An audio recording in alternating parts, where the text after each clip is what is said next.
ആദ്യം കേട്ടപ്പോൾ നല്ല ടെൻഷൻ ആയിരുന്നു. ഓൺലൈൻ ആയതുകൊണ്ട് ക്ലാസ് ഒക്കെ എങ്ങനെയായിരിക്കും, മനസ്സിലാവുമോ എന്നതിനെ കുറിച്ചൊരു പേടി ഉണ്ടായിരുന്നു. ക്ലാസ് ഒക്കെ തുടങ്ങിയപ്പോൾ മനസ്സിലായി നമുക്ക് ഒരു ഓഫ്ലൈൻ ക്ലാസ്സിൽ പോയാൽ പോലും നമുക്ക് ഇത്രയും ഒരു ക്ലാസ്സസ് കിട്ടില്ല. ഹായ്, എൻ്റെ പേര് ദേവിക. എൻ്റെ സ്ഥലം കൊല്ലം ജില്ലയിലാണ്. ഇഗ്നേറ്റ് സ്കിൽ അക്കാഡമിയിലെ 50 ബാച്ച് സ്റ്റുഡൻ്റ് ആയിരുന്നു ഞാൻ. ഹോസ്പിറ്റൽ അഡ്മിനിസ്ട്രേഷൻ കോഴ്സാണ് ചെയ്തത്. ഇഗ്നേറ്റിനെ പറ്റി പറയുകയാണെങ്കിൽ ബെറ്റർ എക്സ്പീരിയൻസ് ആയിരുന്നു. ഞാൻ ഈ അക്കാഡമിയെ പറ്റി അറിയുന്നത് എൻ്റെ ഒരു ഫ്രണ്ട് വഴിയാണ്.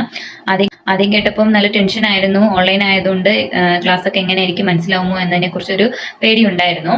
ക്ലാസ് ഒക്കെ തുടങ്ങിയപ്പോൾ മനസ്സിലായി നമുക്ക് ഒരു ഓഫ്ലൈൻ ക്ലാസ്സിൽ പോയാൽ പോലും നമുക്ക് ഇത്രയും ഒരു ക്ലാസ്സസ് കിട്ടില്ല. അതേപോലെ തന്നെ ഫ്രണ്ട്ലി ആയിട്ടുള്ള ഫാക്കൽറ്റീസ് ആയിരുന്നു. ഡൗട്ട്സ് ഒക്കെ നമുക്ക് അപ്പോഴപ്പോഴും ക്ലിയർ ചെയ്യാൻ കഴിഞ്ഞു. ഓരോ ടോപ്പിക്കിനും ഓരോ ഫാക്കൽറ്റീസ് ആയിരുന്നു. ഒരു ടോപ്പിക്ക് നമുക്ക് നന്നായിട്ട് മനസ്സിലായതിനു ശേഷമേ അടുത്ത ടോപ്പിക്ക് തുടങ്ങുകയുള്ളായിരുന്നു.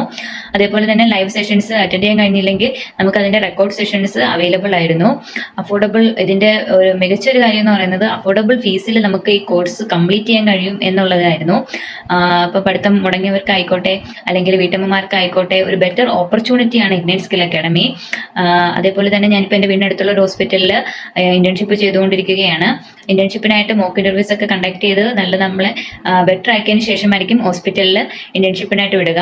അപ്പൊ എനിക്ക് ഈ ഒരു അവസരം നേടിത്തന്നതിന് ഇഗ്നേറ്റിനോട് ഞാൻ നന്ദി പറയുകയാണ്. Thank you ignite.